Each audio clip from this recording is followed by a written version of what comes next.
Next Wave DV's coverage of NAB 2011 is made possible by LCD Viewfinder, the essential accessory for DSLR video, CPM Film Tools, your lightweight solution for caging the beast, Manhattan LCD, the affordable solution for high-definition monitoring, B&H, the professional source for photo, video, and pro audio. Tony here from Next Wave DV. We just bumped into Phil Bloom. You've been running around. Just bumped into each other.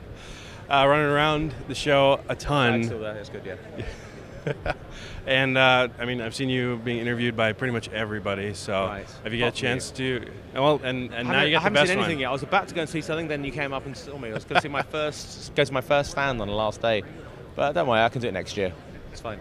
So what have your impressions been so far of just the technology over this? I haven't seen a huge amount. It's mostly just been talking to people. Gear-wise, this is obviously a gear-obsessed place, and there's been some cool toys. I think, obviously, we've got Zacuto behind us, and their EVF is going to help DSLRs enormously. In fact, we'll be able to get exposure and focus, which will be nice. That was pretty cool. I had a go at the Red Epic, very nice. And software-wise, the new CS 5.5 was being demoed. I had a one-on-one demo today with it, and I'm like, whoa, this is going to be really sweet. Just that whole, their stabilizing tool in there was amazing. They just showed me some really crappy stuff. And the test was, they showed me their test, they showed me their footage, and they showed me the results. I said, okay, that's fine. Now, this is all your pre-prepared stuff. Here's some footage that I've got with me. Let's do it with this. And I did. Beautiful. Amazing, really good. And I had some really nasty, fine, wobbly shutter stuff, fine vibrations, completely cleared it. Really, really good stuff. So I'm really impressed with that. Other than that, there's lots I've wanted to see. I've just not had a chance to see it. I've not had a chance to look at the Panasonic or Canon stand much, which has been disappointing. I saw the Sony stand was interesting. I like their waterproof camera. You seen that? Awesome. Yeah. Awesome. Great for England and Seattle. And I had a little look at the FS100. All these cameras, until I actually shoot with them, I don't really know. I can't really say how good or bad they are. But I'm going to shoot with the FS100. I think, when am I shooting with it? It's, the end of the month. I got a music video, 3-day music video to shoot with it. So it'll be a really good test. We're really going to put it through its paces. Daylight, nighttime stuff, artificial light, real light. See how well it performs. So it's going to be quite fun. Did you have a chance to see the new Technicolor stuff from Canon? I haven't seen the Technicolor profile yet. Obviously, as soon as it's out, I'll try it out. But it'd be nice to have a really good picture profile to shoot with, definitely. Have you seen it? I did, yeah. They were showing being able to have a lossless editing ability for color correction, to be able to use reference material for kind of high-end editing, but then just having, obviously, the additional latitude in there. They didn't give me any specs, like exactly how many stops it's going to add. I'm sure that's something that we can test out eventually. Because from the Zacuto shootout, they were measuring 11.2 stops on the 5D Mark II. And and that's just using a neutral picture profile. So I'll be interested to see what they could get out of Technicolor.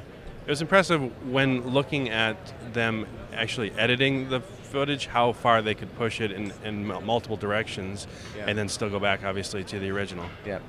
Actually, thinking about it, one of the most interesting things I saw, again, was here at the Zacuto stand, because they got their shootout. They're playing all the large chip camcorder comparison footage, and you know what camera for me just blew me away? Have a guess. I would guess Ari. The F3. Really? I thought the F3 was incredible. I mean, it says a lot of money. It's like 13 grand or so, body only, which is a lot of money, but not for what it was delivering. Comparing it to some of the higher end cameras in there, I was like, that is really good. It was kicking the F35 in a number of areas. The amount of detail in the shadows we were seeing was incredible.